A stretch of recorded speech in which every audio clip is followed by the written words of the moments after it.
All right. So, just introduce for yourself. My name is Christian. Okay. My name is Christian, and I'm a beekeeper.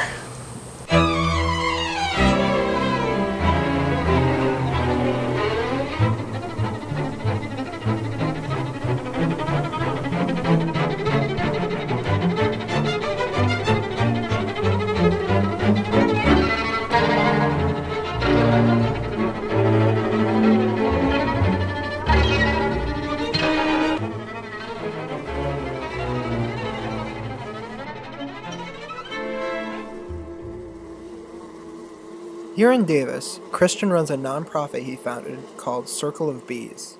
When we sat down to talk, I asked him to tell me a little bit more about his project. For sure. Well, we're a city beekeeping nonprofit, which, with a focus in art, education, and science and technology. So we kind of meld all those sort of different pieces into one big kind of punk rock city beekeeping project. Today, Christian is helping local Davis resident Paul Bugney harvest his hive for honey as well as check up on the health of the colony. It's backyards and homes like these where the bees can safely go after they're picked up from swarm capture hives.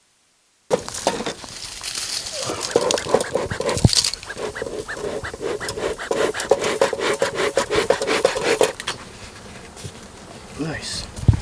Doesn't feel that heavy. Yeah, it's light. That's disappointing. Well, shoot. No honey there.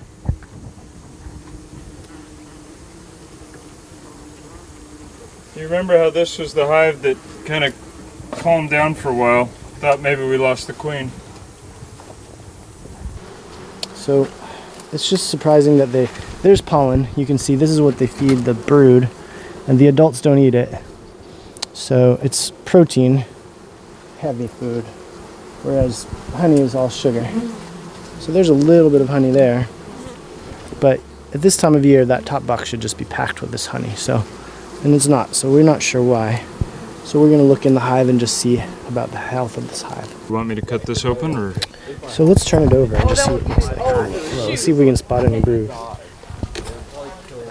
There's definitely brood in there. So you got to get a picture of this side of the comb. So this is what happens when they build crazy comb. This is not what a beekeeper wants.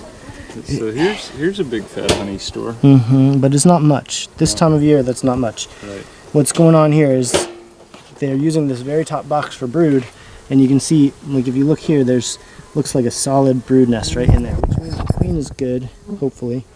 But for some reason they haven't built down, and what happens during the year is they build, their nest gets lower and lower, and the top gets filled with honey. So this should be filled with honey now, and it's not.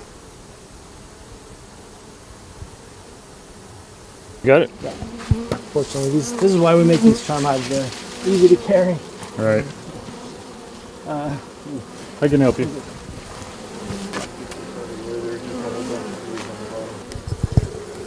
That's what you call There you go. honeycomb. There's honey. I think we ought to harvest this. I think we should. Somebody want to brush it loose? There. Okay, so they're still stashing pollen. That means the nest is probably right underneath here. Well, this one isn't as big either, right? We have just three boxes. So, But it's a good thing that the nest has been just moving down through the season, and the cells have been filled with honey. So this is just how it should be. So we want to leave most of their honey because that's not very much honey. you don't want to take more?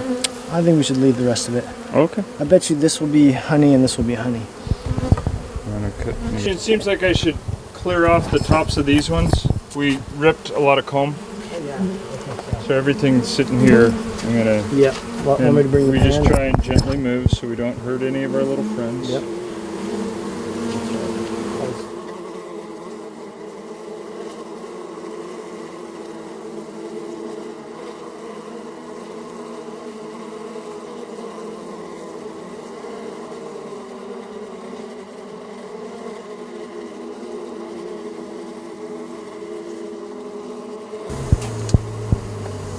So at twilight, all these bees will return to their hive. Of course, they're going to rob as much honey as they can between now and then and try and take it back. But when I said I'm relying on daylight, I'm just going to wait until the end of the day, and then all those bees will return home.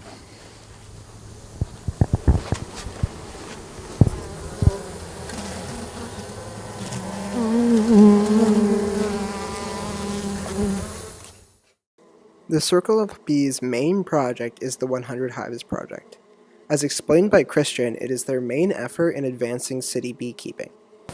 100 Hives is, I guess, 100 Hives is an answer to a problem in Davis and in a lot of cities, which is that honeybees move into walls and ceilings, and they become a problem. They become an infestation. In the spring, when the bees swarm, they'll settle on a tree or a branch or a fence, and a beekeeper will come and knock them into a box and take them home, and it's no problem. And that's great, but every once in a while, one of those swarms moves into a wall or a ceiling, and it becomes a problem. No beekeeper wants to dig into someone's wall and remove bees. It's just too much work, and exterminators won't exterminate them. So 100 Hives Davis is primarily a swarm capture project, which means we put hives up around the city, and this causes bees to move. To avoid moving into walls and ceilings, they'll much prefer to move into a swarm capture hive, and then a beekeeper can come and just knock them into a box.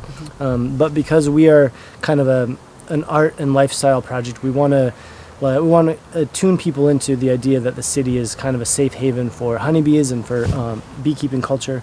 We're making our hives, these swarm capture hives, sort of a spectacle. So we're making them, each of them, an individual art project, which is kind of cool to look at, and hopefully gets people interested in our project and the idea that the city should be kind of a sanctuary for bees, and that we should actively be kind of stewards for honeybees and other pollinators in the city. After finishing up at Paul's, the three of us met up with Miriam, a Davis High School student who will be receiving a swarm from a capture hive. My grandmother used to do beekeeping in Lebanon, so that's kind of where I got it from, like the passion for bees. So she also motivates me to do more bee stuff, and she's excited to see them also. And she's very nature focused, so she makes sure to tell me that you shouldn't give them too much sugar water, things like that make the honey less natural. She's old school. Organic. She's old school, that's the word. Lebanon organic. Yeah. Very cool. Afterwards, once we were finished talking, all we had left to do was to go and get it.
Well, Davis is our prototype city. So Davis is a wonderful place to run this project because there's a whole world of retired professors who are educated in agriculture and various ecological fields, and people tend to understand what we're doing really quickly.